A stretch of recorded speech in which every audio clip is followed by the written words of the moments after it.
하나님을 찾으면 만나리라 입니다. 아멘. 많은 은혜 받으시기 바랍니다. 그러기 아멘. 위해서 우리 마음의 문을 활짝 열어야 돼요. 아멘. 일주일 동안 힘들고 어려웠던 모든 것들을 하나님 앞에 다 내려놓고 많은 은혜 받으시기 바랍니다. 아멘. 여러분은 얼마나 자신의 삶에 만족하며 살아가고 계십니까?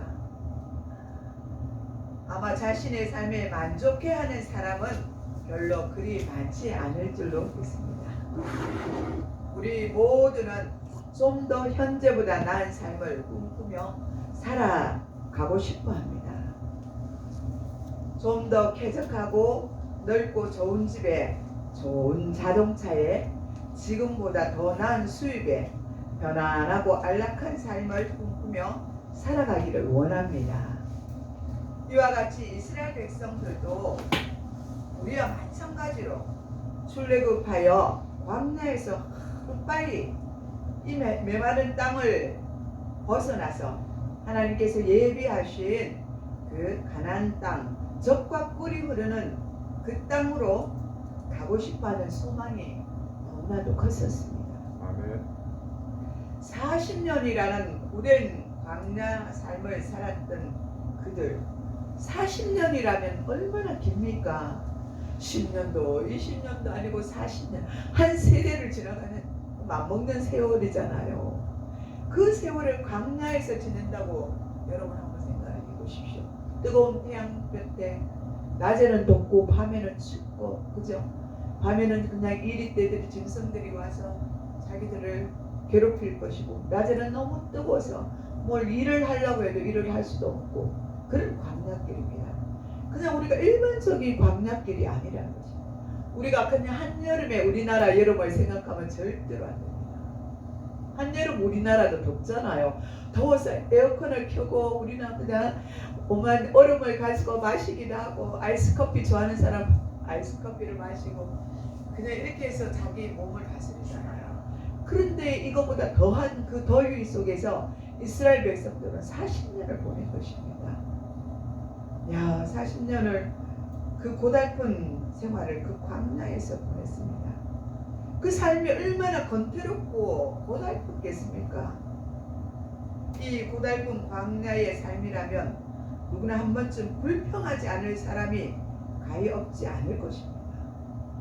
한 번이라도 불평을 했겠죠. 그렇다고 이스라엘 백성이 하나님이 허락하신 땅에 들어간다고 해서 반드시 행복한 삶을 누릴 수 있다는 것도 보장되지 않았습니다. 환경이 행복을 만들어 주지는 않는다는 뜻입니다. 어떤 환경에 사는 것보다 어떻게 사느냐에 따라 환경이 달라지는 것입니다. 성경을 보면 신명기 28장 23절에서 24절에 사람이 교만하여 방탕해지면 하나님의 말씀을 떠나 우상을 섬기게 되고, 그러면 그 땅이 저주를 받아 황무지로 변한다고 말씀하고 있습니다. 그러나 반대로 사람이 하나님의 말씀을 순종하면 그 땅이 옥토같이 변하여 살기 좋은 땅으로 될 것이라고 이사야 32장 15절에 또 에스겔 36장 35절에 말씀하고 있습니다. 아멘. 그러므로 이스라엘은 단 하루라도 급하게 가나안 땅으로 들어가서 살고 싶어 했지만, 그보다 더 중요한 것은 가나안 땅에 들어간 이후에 이들이 어떻게 사느냐가 더욱더 중요합니다. 우리가 믿음을 갖기 전에는 어떻게 살았든 간에 상관이 없었지만, 이제는 믿음을 받아서 믿음 생활 안으로 들어와서 어떻게 살아가느냐가 중요하다는 사실입니다. 오늘 말씀 본문을 보면 모세가 이제 이 땅에서의 삶을 다 살았습니다. 이제는 하나님 앞에 부르심을 받게 됩니다. 그래서 너무나 힘이 들었어요. 이 어린아이와 같은 이스라엘 백성들을 두고 이제는 하나님 앞에 가야 된다는 그 마음이 너무나 무거웠습니다. 하나님이 명령을 하셨잖아요. 너는 이제 저 가나안 땅에 들어가지 못할 것이다. 너는 이거 모압 평지에서 죽을 것이다 그랬거든요. 그렇게 예언을 해주셨잖아요. 그리고 이제는 명령을 따라 하나님 앞에 가야 되는데 이스라엘 백성 어린아이 같은 자들을 버려놓고 가자니 너무나 마음이 힘들었습니다. 그래서 이제 마지막 고별 설교를 하는 것입니다. 이스라엘 백성들에게 하는 당부를 하는 것입니다. 내가 없더라도 이젠 여호수아와 너희들이 갈렙과 여호수아와 너희들이 이제는 함께 저 가나안 땅으로 들어가야 되는데 너희들이 그곳에 가서 어떻게 살아야 되는지를 내가 오늘 이곳에서 당부를 하겠다 하는 것입니다. 아멘. 신명기 자체에 신명기란 뜻이 뭐냐면 하나님의 계명을 밝히 설명한다는 책이란 뜻이거든요. 그래서 신명기는 장소도 이동을 하지 않습니다. 모압 평지 그대로 있습니다. 그러면서 모세가 가나안 땅을 바라보면서 그곳에 너무너무 가고 싶어하는 그곳에 자기는 가지는 못해요. 그래서 이스라엘 백성들에게 이제는 가르침의 설교를 하고 있는 것입니다. 이제 율법을 다 이제는 정리하여서 장차 가나안의 미래의 땅에 들어가면 너희들이 어떻게 살아야 하는지를 내가 이제는 이곳에서 가르쳐 주겠다. 새 언약의 갱신을 하는 것입니다. 아멘. 우리 역시도 마찬가지입니다. 하나님의 말씀의 언약에 우리는 입각해서 살아가야 됩니다. 아멘. 하나님의 말씀에 순종해서 살아가야 합니다. 아멘. 다른 어떤 것이 아니라 하나님의 말씀이 먼저 세워질 때 그때 또 다른 것들이 들어오면 우리가 믿음이 흔들리지 않고 견고해질 수가 있지만 하나님의 말씀이 바로 서 있지 않는 상태에서 이것저것 저 먹다 보면은 탈이 난다는 거예요. 배탈이 나요. 배탈이 나고 우리의 삶이 우왕좌왕되고 바로 서지 못하는 것입니다. 아멘. 그래서 모세는 장차 들어갈 새 땅에서 너희들이 이렇게 살아야 된다. 법대로 하나님 법대로 살아야 된다. 하나님 말씀대로 살아가야 된다.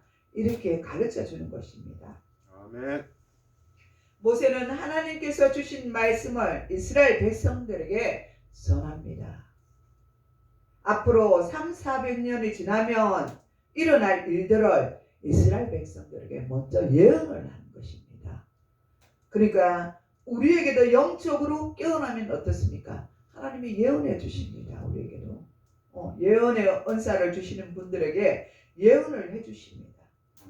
이스라엘이 가나안 땅에 들어가서 살면서 오랫동안 시간이 경과하면 그들이 부패하고 우상을 섬기게 될 것을 말씀하여 주신 것입니다. 정말 중요한 것은 2번, 3번 우리는 반복하고 거듭하게 되어 있습니다. 근데 그렇게 해도 지나침이 없는 것입니다. 그것은 왜냐하면요 중요하니까요. 마치 혼자 집을 보는 어린아이에게 부모가 거듭거듭 당부하는 것처럼 모세는 이스라엘 백성들에게 거듭거듭 당부를 하는 것입니다. 3번의 설교를 하지 않습니까? 그 마지막 설교까지 하면서 이제는 그렇게 살지 말아라. 이제는 하나님 뜻대로 살아라. 나도 이때까지 잘 살아왔지만 그저 실수를 잠깐 하는 바람에 하나님 앞에 온전히 서서 가지 못하고 가나안 땅을 보지도 못. 그동안 내가 걸어온 그 길이 뭐냐? 가나안 땅을 보기 위해서 걸어왔었는데 나의 죄로 인해서 너희들의 불평과 원망으로 인해서 이제는 나도 너희도 가지 못한다는 것이에요. 그러나 나는 먼저 이제 하나님 앞에 불림을 받고 가고 너희들 이 세대는 다 죽고 다음 세대만 가나안 땅으로 갈 수 있다고 말하는 것입니다. 이스라엘이 하나님께 축복해 주시면 겸손하게 하나님을 잘 섬기면 좋을 텐데 그런데 그렇지 못하다는 것입니다. 조금이라도 환경이 좋아지면 교만하여져서 하나님을 실망시키고 그 결과로 부패하여지고 타락하게 된다고 말하고 있는 것입니다. 하나님이 우리에게 좋은 축복으로 하나님 주셨으면 우리가 믿음으로 똑바로 했어서 이걸 딱 쥐고 하나님 앞에 말씀 앞에 잘 사용하고 정말 그렇게 축복받은 대로 가야 되지만 사람인지라 그렇게 하지를 못해요. 연약한지라 자라오로 막 좀 옆에 호주머니에 들어있으면 이거 어디다 쓰고 싶나 하고 그냥 백화점 가서 이것도 사고 싶고 저것도 사고 싶고 좋은 차, 좋은 옷, 좋은 집 사고 싶잖아요. 이게 인간의 습성입니다. 인간의 모습. 근데 하나님 뭐라고 그래요? 먼저 그 나라와 의를 구하라는 것입니다. 아멘. 먼저 나라와 의를 구할 때 이 모든 것들을 더하여 주신다고 약속해 주셨어요. 아멘. 우리가 그것을 잊고 살아가면 안 됩니다. 먼저 하나님의 의를 구해야 된다는 것입니다. 아멘. 그 다음에 우리가 하나님 주신 물질로 우리가 사용될 때 하나님은 기뻐하신다고 말씀하고 있습니다. 아멘. 여러분은 어떻습니까? 하나님이 축복하시면 더 하나님을 잘 믿고 잘 섬길 자신이 있습니까? 아멘. 할렐루야. 자신 있습니까? 아멘. 장담하지 마십시오.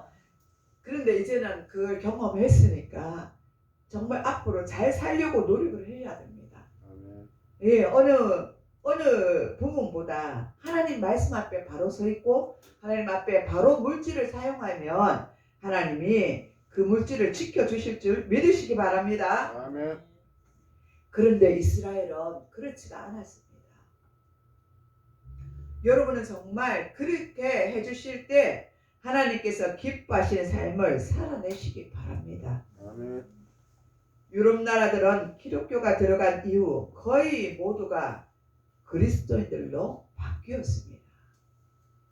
그런데 지금은 반대가 되어버리고 말았습니다. 왜 그렇습니까? 믿음으로 살지 못했기 때문입니다. 교회 출석률이 5%도 못 미치는 그런 숫자가 되었습니다. 또 미국은 선교들이 세운 나라들입니다. 처음에 미국은 저게 얼마나 신앙으로 바로 서 있었습니까? 하나님 말씀 앞에 입각하고 대통령들은 선서를 할 때 성경에 손을 얹고 하나님 약속대로 살아간다고 그렇게 선서를 하는 것을 우리는 보아왔습니다. 정말 초기에는 믿음이 좋은 나라로서 하나님께서 축복을 하셔서 살기 좋은 나라로 발전하였습니다. 그런데 너무 부를 축적하면서 나갔던 것입니다. 하나님 앞에 말씀 앞에 서는 것보다 먼저 더 잘 살아보겠다는 그 일념이 더 컸던 것입니다. 그러나 그럼으로 인해서 이제 그들은 하나님을 멀리하게 되었고 하나님을 떠나게 되자 미국도 이제는 안전하고 살기 좋은 나라가 아니게 되었습니다. 우리가 누구나 한 번쯤 가보고 싶어하는 그 미국 나라였으나 지금은 그리 선호하지 않습니다. 교인들의 출석률이 20%밖에 안 됩니다. 20%밖에 안 됩니다. 큰 교회들은 다 문을 닫고 카페로 변하고 술집으로 변하고 나이트클럽으로 변하고 그렇게 되었지 않습니까? 우리나라도 지금 그렇게 되어가고 있습니다. 그렇게 변화되고 있습니다. 큰 건물을 사들여서 이단들이 사들이거나 또 믿지 않는 자들이 사들여서 그것을 막 변형시켜가지고 지금 그렇게 미국처럼 유럽처럼 그렇게 되어가지 않습니까? 노인들밖에 출석하지 않습니다. 교회도. 그러나 믿음으로 바로 서 있어야 합니다. 아멘. 우리가 빨리 깨어서 이제는 믿음으로 바로 서야만 하나님이 다시 또한 우리나라도 부흥시켜 주실 것입니다. 아멘. 또 우리나라나 세계나 모두가 주 5일 근무제로 바뀌었지 않습니까? 이 모든 직종이 확대되면서 그 이후에 금토일을 멀리 여행을 떠나는 사람들이 많아졌습니다. 그러니까 신앙의 위기가 왔습니다. 교회도 위기가 왔지만 믿는 자들에게도 위기가 온 것입니다. 세상이 변화돼서 좋아졌다는 게 다 좋은 것이 아닙니다. 그러니까 이런 것을 보면 신앙을 가지고 있는 사람들은 위기가 되는 것입니다. 자연스럽게 주의를 지키지 않는 유럽과 마찬가지로 변질되어 가고 있는 것입니다. 신실한 자들만이 이제 교회에 남아서 어쨌든 교회를 지키려고 노력하게 된 것입니다. 노력하고 있는 것입니다. 그 와중에 코로나로 더 많은 사람들이 교회에 나오지 못하는 현실이 되었습니다. 자연히 교회를 등지고 떠나면 신앙생활을 제대로 할 수 없게 되고 하나님을 멀리하게 되면 결국 또다시 우상 숭배를 저지른 결과가 될 것입니다. 아멘. 하나님께서 주신 계명 중 제1계명은 무엇입니까? 너는 나 외에 다른 신을 두지 말라고 명하셨습니다. 아멘. 하나님 한 분 외에는 모두가 우상인 것입니다. 아멘. 우상은 다른 신을 섬기는 것이 우상이지만 우리가 하나님보다 더 사랑하는 것이 있다면 그것이 바로 우상인 것입니다. 아멘. 바울은 디모데후서 3장 1절에서 이렇게 말합니다. 너는 이것을 알라. 말세에 고통하는 때가 이르러 사람이 자기를 사랑하며 돈을 사랑하며 자랑하며 교만하며 비방하며 부모를 거역하며 감사하지 아니하며 거룩하지 아니하며 무정하며 원통을 풀지 아니하며 모함을 하며 절제하지 못하며 싸우며 선한 것을 좋아하지 아니하며 배신을 하며 조급해하며 경건의 모양은 있으나 경건의 능력은 부인하니 이 같은 자들에게 내가 돌아서라. 할렐루야. 아멘. 저들은 하나님보다 자기 자신을 더 사랑한다고 말하고 있습니다. 우리는요, 이 세대에 우리 자신을 더 사랑하고 있다는 것입니다. 내가 뭘 먹을 것이며 입을 것이며 내가 어떻게 할 것이며 나를 위해서 더 사랑한다고요. 주님보다 나를 더 사랑한다는 것이에요. 이것이 우상 숭배라고 말하고 있습니다. 하나님보다 더 돈을 사랑하며 돈을 사랑하게 되면 우상이 되는 것입니다. 아멘. 하나님보다 더 쾌락을 사랑하면 그것이 우상인 것입니다. 아멘. 지금 가만히 들여다보면 이 말씀대로 이루어지고 있는 것을 볼 수가 있습니다. 지금 한번 내 자신을 가만히 들여다보시기 바랍니다. 지금 나는 어떤 우상에게 마음을 빼앗겨 가고 있는지 한번 생각해 보시기 바랍니다. 아멘. 나는 하나님보다 무엇을 더 생각하고 있습니까? 주일 성수가 제대로 되지 않는 사람은 지금 일이 얼마나 바쁜데 회사 일이 바빠서 내가 일을 많이 해야 되는데 그리고 이 바쁜 와중에 교회에 나와서 출석해야 하느냐 이렇게 반문합니다. 또 지금 당장 돈이 필요한데 내가 월급 받아서 이 11조를 내야 하나 내가 헌금을 내야 하나 하며 자기 자신을 정당화시키는 사람도 있을 것입니다. 그런데 이전을 생각해 보십시오. 옛날에는요 교회가 철두철미했습니다. 주일 성수를 얼마나 철두철미하게 지켰습니까? 또 하나님 앞에 드려지는 헌금을 얼마나 철두철미하게 지켰습니까? 하나님은 이것저것보다 11조를 가장 정확하게 드리는 것을 원하시는 하나님이셨습니다. 그런데 세월이 지나면서 조금씩 우리가 변질되고 물론 다는 아니에요.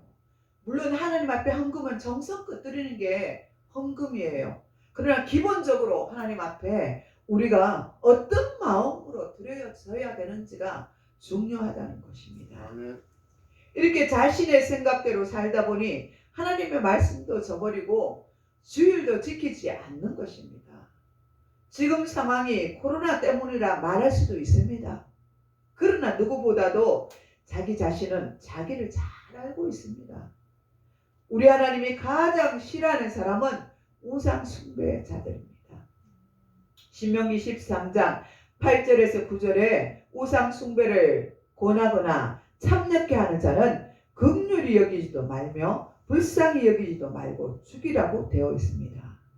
내가 우상 숭배를 하기 시작하면 우상 숭배를 시작한 나만 망하는 것이 아니라 온 집안이 망하고 그 나라 그 민족까지도 망하기 때문입니다. 오늘 본문 26절에 내가 오늘 천지를 불러 증거를 삼노니 너희가 요단을 건너가서 얻는 땅에서 속히 망할 것이니라. 너희가 거기서 너희 날이 길지 못할 것이라고 전멸될 것이라고 예언을 합니다.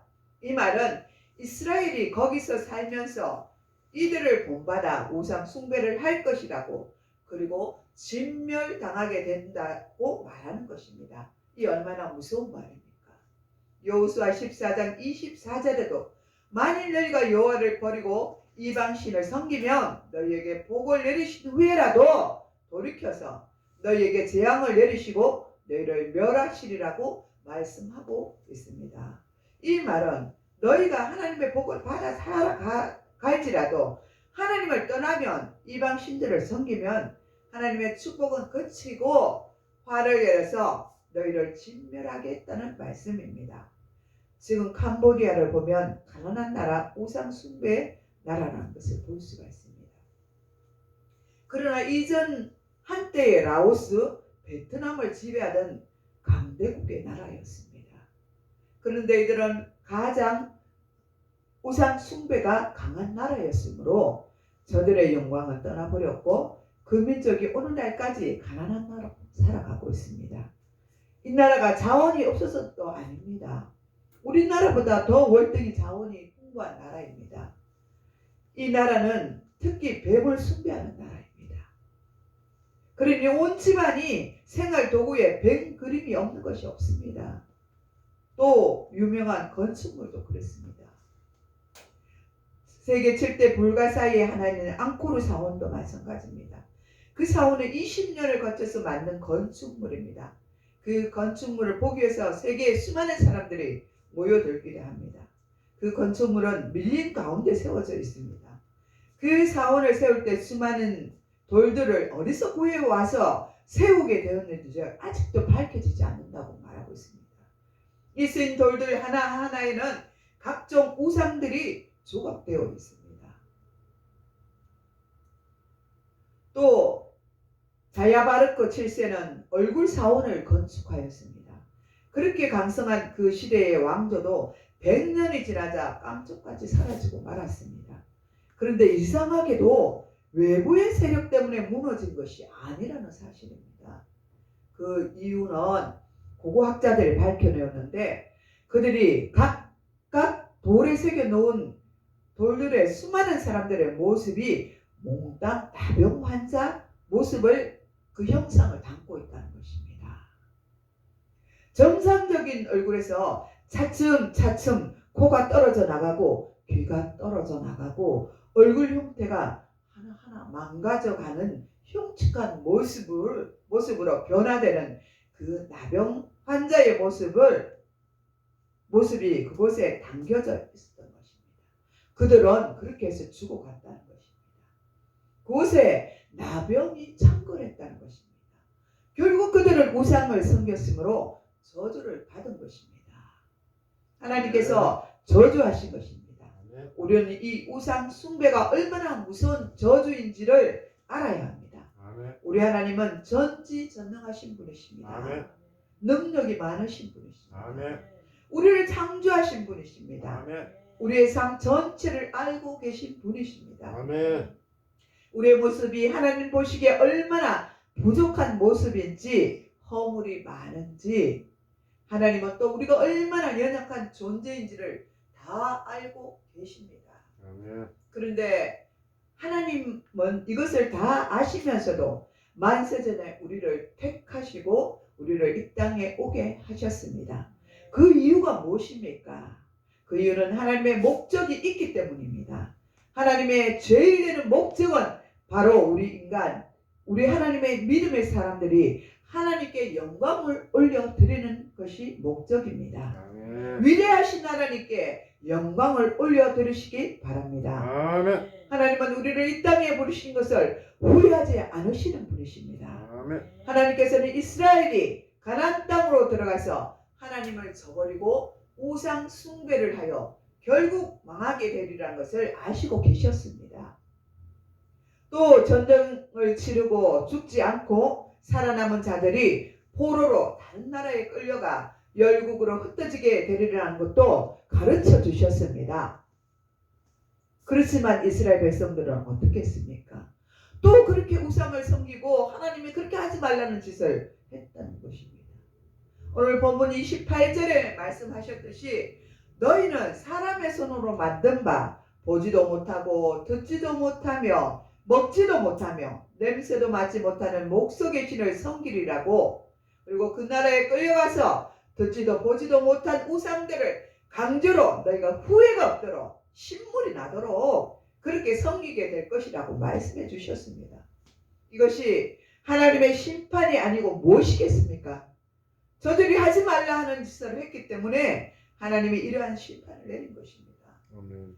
그러하지만 하나님의 택감을 받은 자녀들은 그대로 두지 않는 것을 우리는 볼 수가 있습니다. 하나님은 하나님의 자녀들이 반드시 살아서 돌아오게 될 것이라고 말씀해 주셨습니다. 아멘. 하나님은 이처럼 선하십니다. 아멘. 오늘 본문 말씀대로 그러나 내가 거기서 내 말씀 여호와를 찾게 되리니 마음을 다하고 뜻을 다하여 그를 찾으면 만나리라. 아멘. 이 모든 일이 내게 임하여 환난을 당하다가 끝날에 내 하나님 여호와께로 돌아와 그에게 말씀을 청종하리니 라고 말씀해 주셨습니다. 아멘. 그런데 사람은 참으로 간사합니다. 잘 살고 편안하면 하나님을 떠나 살려고 합니다. 그러다 매를 맞고 죽을 지경이 되면 다시 하나님께 살려달라고 두 손 두 발 들고 나옵니다. 31절에 보면 내 하나님 여호와는 하나님은 자비하신 하나님이시라 그가 너를 버리지 아니하시며 너를 멸하지 아니하시며 내 조상에게 맹세하신 언약을 잊지 아니하리라고 말씀하고 있습니다. 아멘.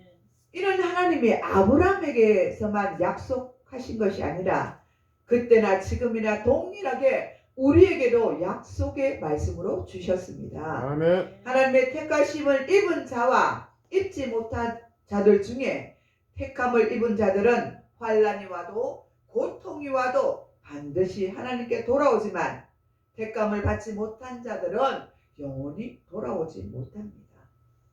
우리 하나님은 선하시고 자비하신 분이십니다. 예레미야서 3장 48절에서 49절에 보면 딸난 내 백성의 파멸로 말미암아 내 눈에 눈물이 시내처럼 흐르도다.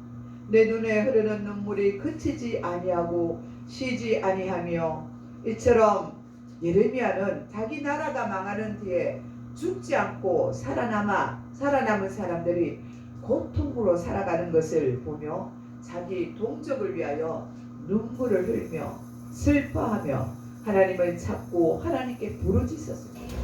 우리도 이때에 하나님께 부르짖어야 합니다. 아멘. 이와 같은 때에 우리 민족이 주님 앞에 돌아오지 못하고 많은 사람들이 회개하지 못하고 우상을 섬기며 각기 제 길로 갔을 때 우리가 예레미야 같은 심정이 되어야 된다는 것입니다. 믿는 우리가 먼저 깨어있는 우리가 예레미야처럼 조국을 위해서 기도하고 조국을 위해서 울 수 있는 자가 되어야 된다는 것입니다. 아멘. 예레미야는 하나님의 백성은 결코 망하지 않았다는 확신이 있었으므로 소망을 가졌습니다. 다시 하나님께서 회복시켜 주시리라고 믿었습니다. 다시 말해서 하나님의 자녀들을 고생하게 하는 것은 이미 이들이 미워서가 아니라 사랑하기 때문이라는 것입니다. 고생을 시키고 고난을 당하고 고통을 하는 것은 하나님이 이 사랑의 매를 들어서 그들을 고통 가운데 이끌어가는 것은 하나님의 구원하심이 있기 위해서입니다. 축복하기 위해서입니다. 영생을 주시기 위해서입니다. 회개시키기 위해서입니다. 하나님 주신 징계는 하나님의 사랑에 매인 것입니다. 시편 103편 1절에서 2절에 내 영혼아 여호와를 송축하라. 내 속에 있는 것들아 다 그의 거룩한 이름을 송축하라. 내 영혼아 여호와를 송축하며 그 모든 은혜를 잊지 말지어다. 이렇게 말하고 있습니다. 또 17절에 보면 여호와의 인자하심은 자기를 경외하는 자들에게 영원부터 영원까지 이르며 라고 말씀하고 있습니다. 우리는 자비하신 하나님 앞에 감사와 영광을 올려드려야 합니다. 하나님께서는 전심으로 하나님을 찾고 찾는 자들을 만나 주십니다.